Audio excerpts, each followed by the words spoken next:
سب سے پہلے گھر میں جنگ ہوئی. باپ کہتا ہے ابراہیم کیا؟ اراغب انت عن آلہتی یا ابراہیم، اے ابراہیم یہ کیا؟ تم میرے آلہہ، میرے جو معبود ہیں ان سے تم نے روگردانی کر دی ہے. اور ابراہیم سمجھا رہے ہیں یا ابت، ابا جان، انی قد جانی من العلم ما لم یاتک فاتبعنی اہدک صراطا سویا. ابا جان میرے پاس وہ علم آیا ہے جو آپ کے پاس نہیں آیا.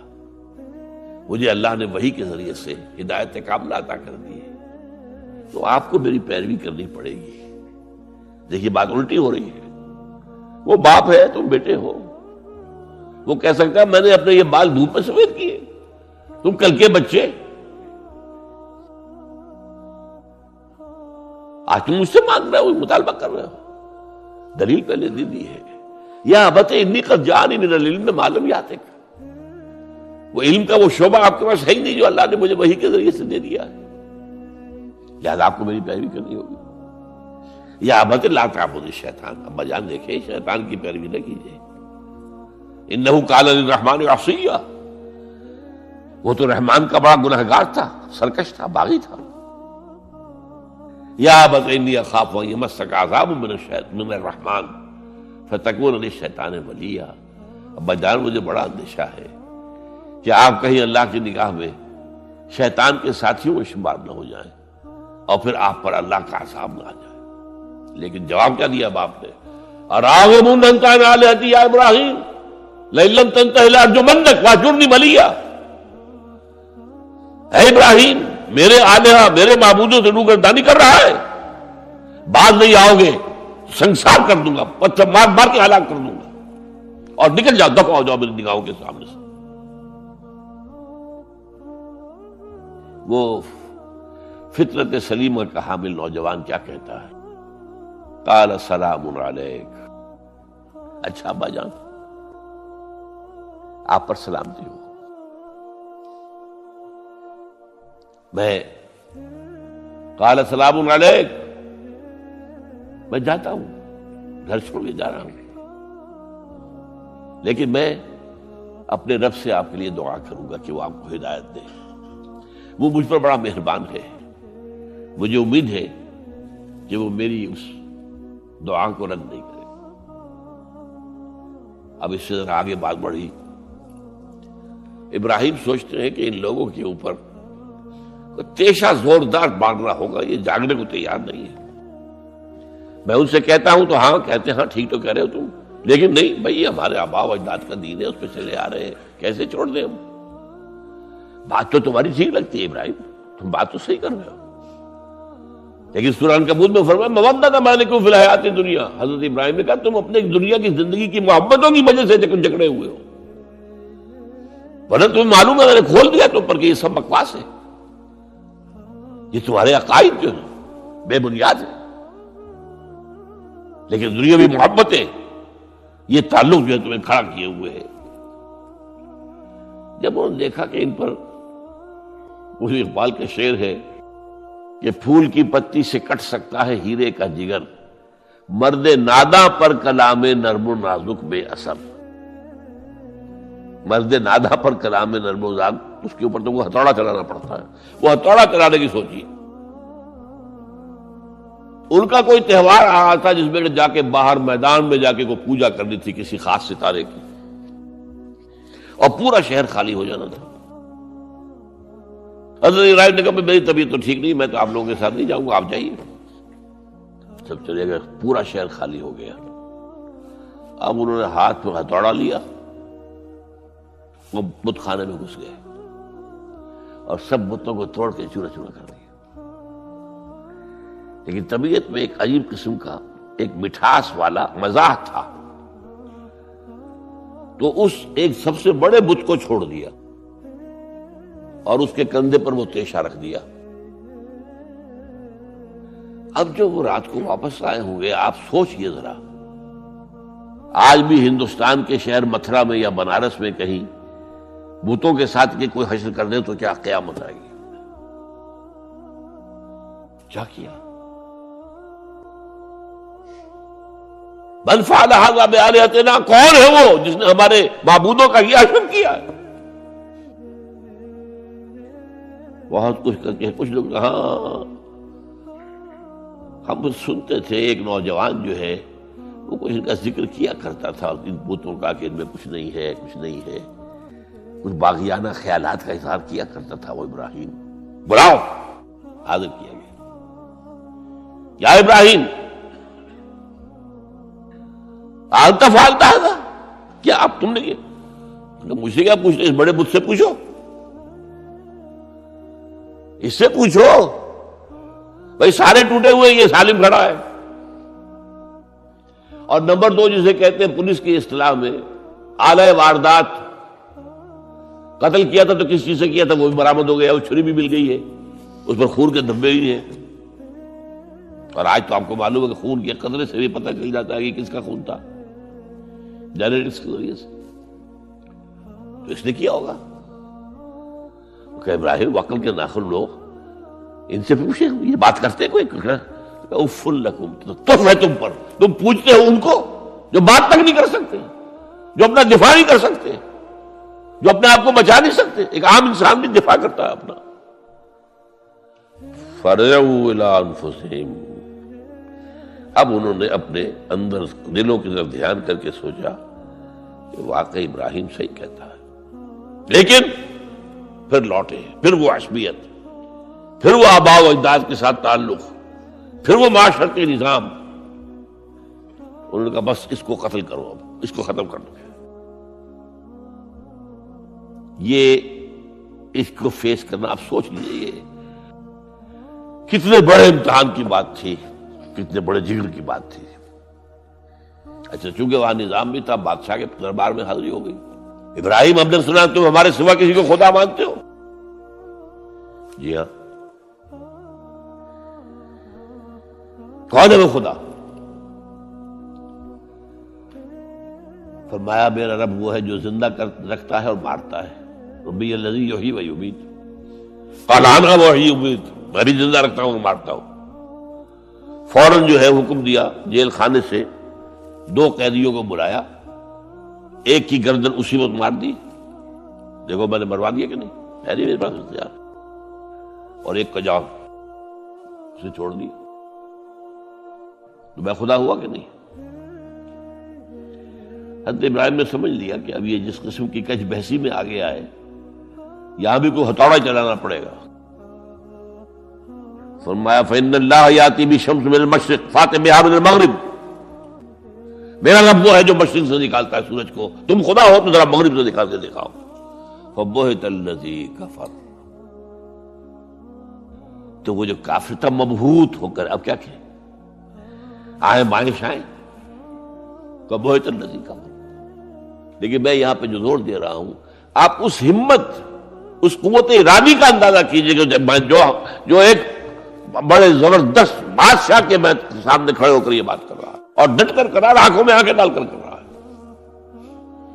ان الذین قالوا ربنا اللہ ثم استقاموا تتنزل علیہم الملائکۃ الا تخافوا ولا تحزنوا وابشروا بالجنۃ التی کنتم توعدون۔ یہ کیفیت، تو پہلا امتحان تو ہے ان مادی غلافوں میں لپٹے ہوئے ہونے کے باوجود حق کو پہچان لینا، اس مادی کائنات میں گم نہ ہو جانا، اس سے ماورا، اس سے بلند تر ہو کر اس ہستی کو پہچاننا جس نے اس کو پیدا کیا۔ انی وجہت وجہی للذی فطر السماوات والارض حنیفا وما انا من المشرکین، پھر اس پر قائم رہنا، اور بڑے سے بڑا رزق لینا۔ آپ نے گھر سے نکال دیا، ٹھیک ہے چل جا رہا ہوں۔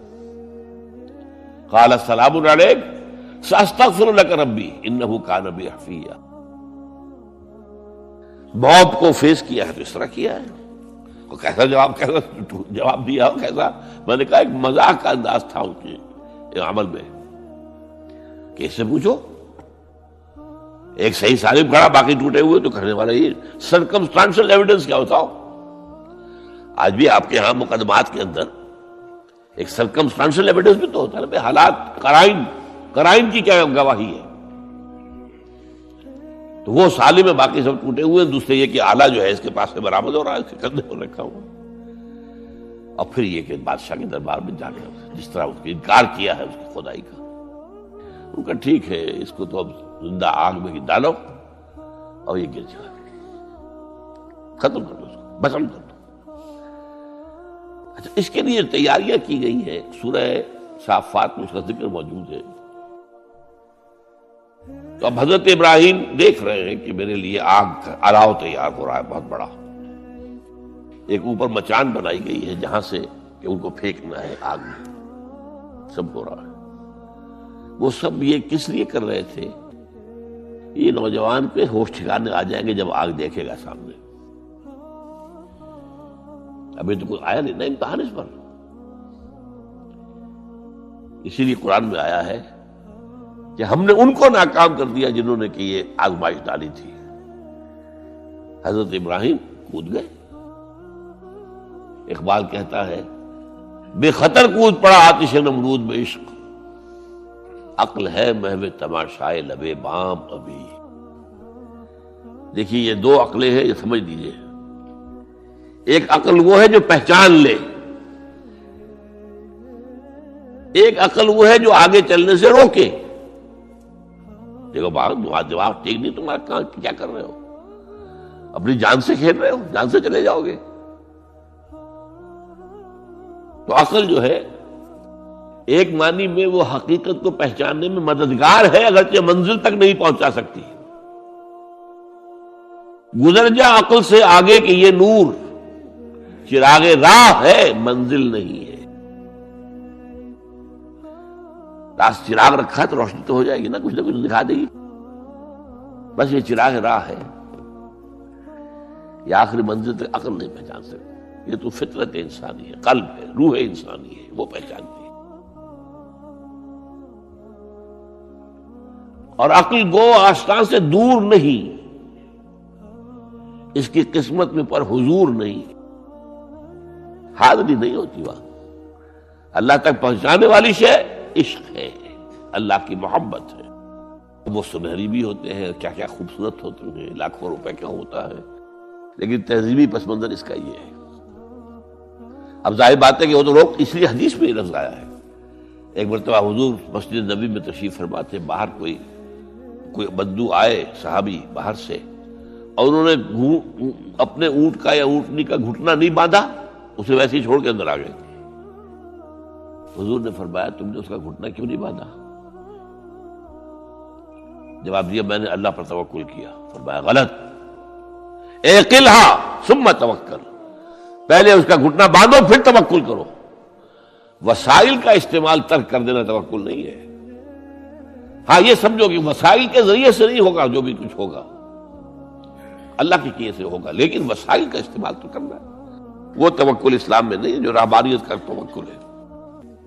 بہرحال تو یہ اب جو ہے عقل جو ہے، اب اس وقت جو کہ بے خطر کود پڑا آتش نمرود میں عشق، عقل ہے محو تماشائے لبے بام ابھی عقل تو وہیں پر کھڑی ہوئی سوچ رہی ہے کودنا چاہیے کہ نہیں کودنا چاہیے. اور ابراہیم کود بھی چکا. لوگ حیران رہے، لیکن اللہ نے اس آگ کو گل و گلزار بنا دیا. قلنا یا نار کونی بردا وسلام علی ابراہیم. اب آیا چوتھا امتحان کہہ لیجیے اس کو. یہ رسولوں کے باب میں اللہ کا قاعدہ ہے، اس قوم کی طرف کسی رسول کو بھیجیں، اگر وہ قتل کرنے پر آمادہ ہو جائے رسول کو تو پھر وہاں سے ہجرت کی اجازت ہوتی ہے.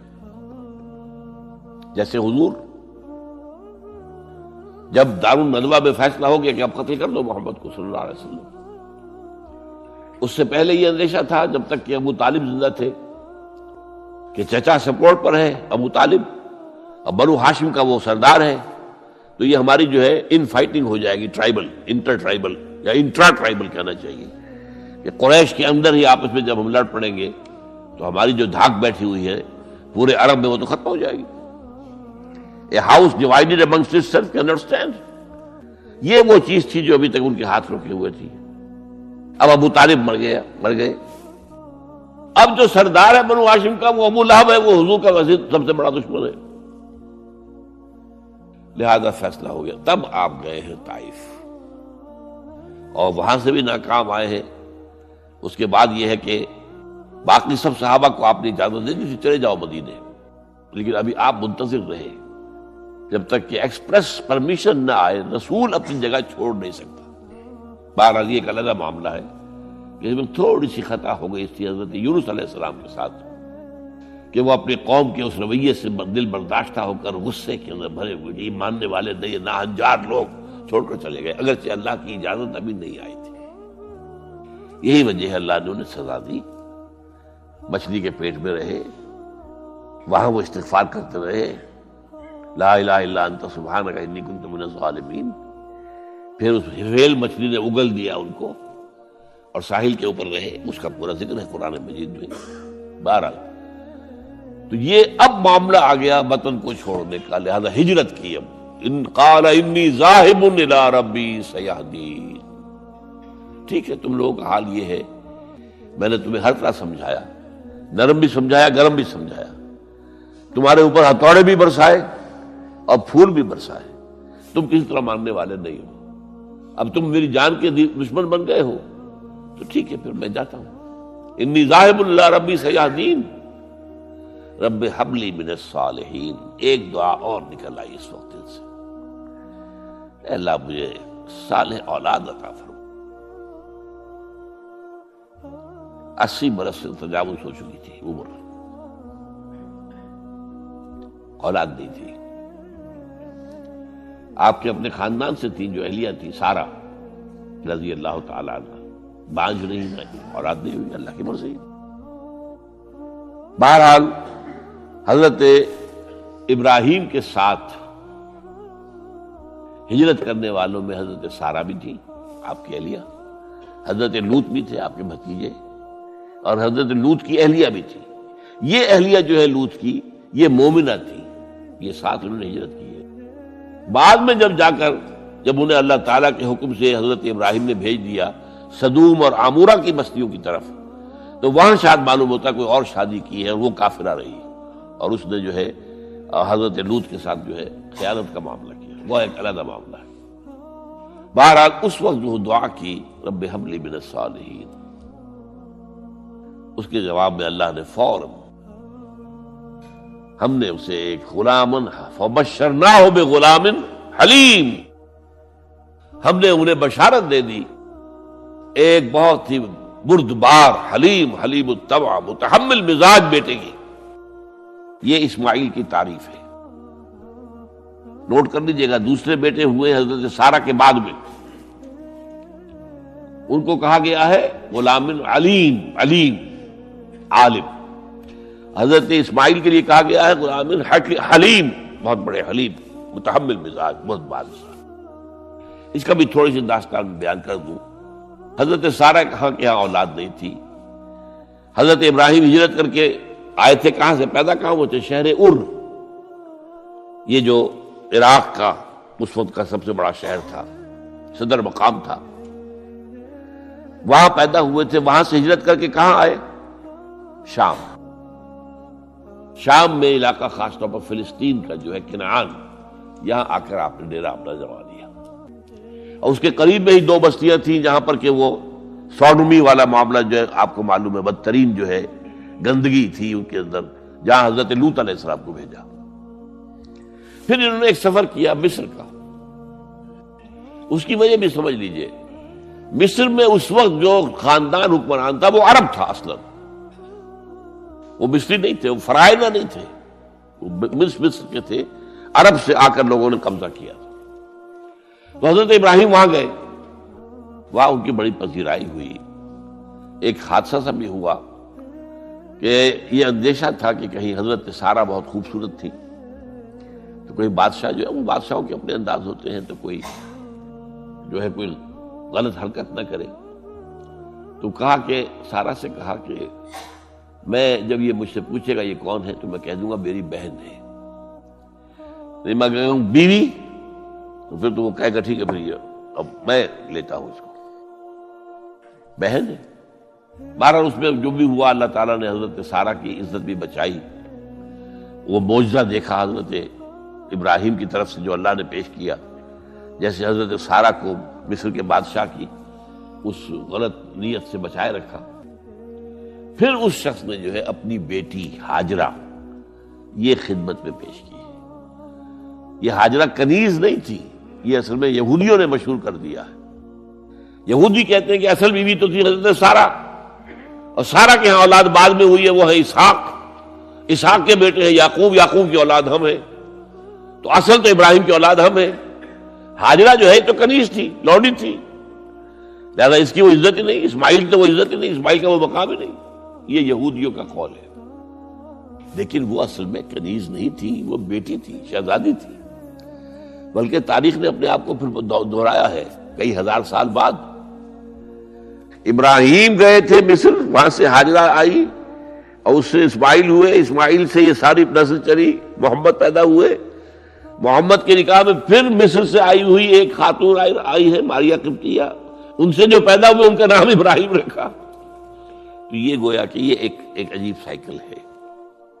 بہرحال لیکن جب حضرت سارہ نے دیکھا کہ میرے ہاں تو اولاد نہیں ہو رہی، تو حضرت ابراہیم سے کہا کہ میں آپ ہاجرہ کے ساتھ آپ جو ہے ذر و شوقت معاملہ قائم کر لیجئے، تو اللہ آپ کو ان کے ذریعے سے اولاد دے دے. مجھے تو امید نہیں ہے کہ میرے ہاں اولاد ہو. تو اس پر حضرت ابراہیم نے ان کے ساتھ وہ رشتہ قائم کیا، اور اللہ نے اسماعیل جیسا بیٹا دے دیا. اب اللہ تعالیٰ نے حکم دیا ہاجرہ اور اپنے اس بیٹے کو لے جاؤ اور جاؤ وہاں بواد غیر ذی زرع،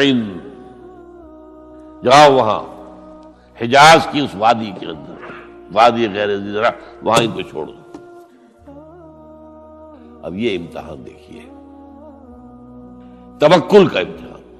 حضرت ابراہیم لے آئے، کوئی متنفس نہیں، کوئی گھاس تک پیدا نہیں ہو رہی. کوئی درخت کا ہونا تو اور بڑی بات ہے کہ کھجور کا درخت ہو یا کوئی اور درخت ہو. پانی نہیں، پانی کا ایک مشکیزہ تھا ابراہیم کے پاس، وہ چھوڑ دیا. کچھ کھجوریں تھیں وہ دے دی اور چلے. حاجرہ پوچھتی ہے ہمیں کس کے پاس سارے چھوڑ کے جا رہے ہیں؟ کہنے لگے اللہ کے.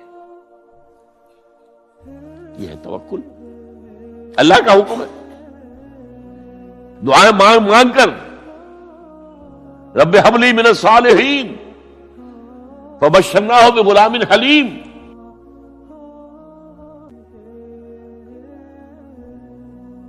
اب وہ بچہ آتے رہتے تھے، چکر لگاتے تھے. فلما بلغ معه السعی، جب وہ بچہ اسماعیل ان کے ساتھ بھاگنے دوڑنے کے قابل ہو گیا، کاموں میں ہاتھ بٹا رہا ہے، 13 برس کی عمر ہو گئی ہے، نوجوان. اب اندازہ کیجئے 100 برس کی عمر، بوڑھا آدمی، اولاد اب تک ہوئی نہیں تھی. ایک اولاد مانگ مانگ کر دعا سے اللہ سے لی ہے. اب آخری امتحان آتا ہے، اس سے آگے کوئی امتحان نہیں. اس بوڑھے شخص کی نخل تمنا ہری ہو رہی تھی اپنے بیٹے کو دیکھ کر. فلما بلغ معه السعی قال یا بنی انی اری فی المنام انی اذبحک فانظر ماذا تری. کہتے ہیں حضرت ابراہیم بیٹے میں مسلسل دیکھ رہا ہوں خواب میں کہ میں تمہیں ذبح کر رہا ہوں. تو دیکھو غور کرو تمہاری رائے کیا ہے. نبی کا خواب بھی وہی ہوتا ہے، اس میں کوئی شیطنت جو ہے، کوئی شیاطین جن و انس کی کوئی مداخلت نہیں ہو سکتی. پھر یہ کہ پے بپے 3 دن یا بنی انی اری فی المنام انی اذبحک فانظر ماذا تری. اب جواب سنیے وہ حلیم. یا ابت افعل ما تؤمر ستجدنی انشاءاللہ من الصابرین. ابا جان کر گزریے جو آپ کو حکم ہو رہا ہے. تومر ابرتا نہیں، تومر حکم ہو رہا ہے. جب 3 دفعہ آپ کو یہ حکم ہو گیا اللہ کی طرف سے تو پھر دیر کائے پہ. یا ابت افعل ما تؤمر ستجدنی انشاءاللہ من الصابرین. آپ مجھے انشاءاللہ صابر پائیں گے. یہ وہ صابر اور حلیم ہونے کی شان ہے، جان دینے کے لیے تیار. اب یہاں بھی دیکھیے کہ یہودیوں نے اتنی تحریفیں کی ہیں. وہ ذبیح اللہ حضرت اسحاق کو کہتے ہیں. یہ بعد میں حضرت اسحاق پیدا ہوئے 13 سال بعد، 100 برس کی جب عمر تھی حضرت ابراہیم کی تب ہوئے. اب وہ کہتے ہیں کہ ذبیح اللہ جو ہے وہ اسحاق ہے، اسماعیل تھے. مروہ پہاڑی، جو مروہ اور یہ موریا، وہاں پر بھی انہوں نے ایک پہاڑی کا نام رکھ دیا مروہ. وہ کہتے ہیں یہاں پر اسحاق کو ابراہیم نے ذبح کرنے کی کوشش کی. سب بکواس. ایک بڑی عمدہ کتاب مولانا فراہی رحمۃ اللہ علیہ کی تھی، عربی، پھر اس کا ترجمہ ہوا، الرأی الصحیح فی من هو الذبیح.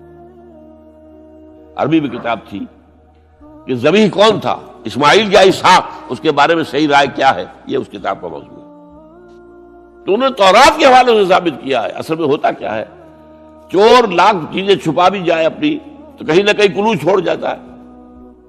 آخر تفتیش ہوتی ہے، پولیس والے بھی جانتے ہیں کہیں نہ کہیں سے کوئی نہ کوئی کلو جو ہے، اب ساری چیزوں کو سمیٹنا مشکل ہوتا ہے اس کے لیے. تو اس کے اندر وہاں کلو موجود ہے، اسحاق اس کے اندر تورات کے اندر جس سے ثابت ہوتا ہے، انہوں نے ثابت کیا. الرأی الصحیح فی من هو الذبیح، اس کا میں نے ترجمہ شائع کیا تھا جب میں نے ابتدا کی ہے لاہور میں آ کر اپنے کام کی 1965 میں. تو دارالاشاعت الاسلامیہ میں نے قائم کیا تھا اپنا ایک دارالاشاعت پبلشنگ ہاؤس، اس سے وہ کتاب شائع کی تھی. اب بھی وہ چھپتی ہے، اب وہ اور پبلشر ہیں ان کے، وہ چھاپ رہے ہیں. بہرحال تو حضرت اسماعیل جو ہے وہ ذبیح اللہ ہے. اللہ نے جب لٹا دیا، فلما اسلما وتلہ للجبین. اب یہاں پر ذرا نوٹ کیجئے، اسلما، جب دونوں نے اسلام کا مظاہرہ کیا، وہ جو میں نے کہا تسلیم، سر تسلیم خم ہے جو مزاج یار میں آئے. بوڑھا باپ چھری لے کر تیار ہو گیا ہے اور جوان بیٹا گردن ڈال کر بس صرف ایک احتیاط کی ہے کہ پیشانی کے بل لٹایا ہے تاکہ چہرہ سامنے نہ رہے. بس اتنی بات. چھری چلاتے ہوئے چہرہ میں اوندے بولتا لہو للجبین، پیشانی کے بل انہوں نے لٹا دیا اور پھر چھری چلائی. لیکن اللہ نے پکار کر کہا، یا ابراہیم قد صدقت الرؤیا انا کذالک نجزی المحسنین. اے ابراہیم بس تم نے اپنا خواب پورا کر دیا. میں نے آج سے بہت پہلے مضمون لکھا تھا اس پر، تو میں نے کہا تھا جس کا امتحان لیا جا رہا تھا وہ فیل نہیں ہوا، ممتحن کو بس کرنی پڑی ہے، اللہ کو بس بس بس. ان ھذا لھو البلاء المبین. اے ابراہیم واقعتاً یہ بہت بڑی آزمائش تھی جس میں تم پورے اتر گئے ہو. یہ میں نے آپ کے سامنے زندگی کا جو پورا ایک نقشہ ہے ابراہیم کا، ہر قدم پر امتحان، ہر قدم پر امتحان، ایک سے ایک کڑا امتحان، ایک سے ایک بڑا امتحان، اور آخری امتحان یہ تھا ان ھذا لھو البلاء المبین. جب ممتحن یہ کہتے ہیں بھائی بات تم بہت مشکل، پرچہ واقعی میں نے بہت مشکل سیٹ کیا تھا، کمال ہے تم نے بہت عمدہ حل کیا، تو اس سے بڑی شاباش کیا ہوگی.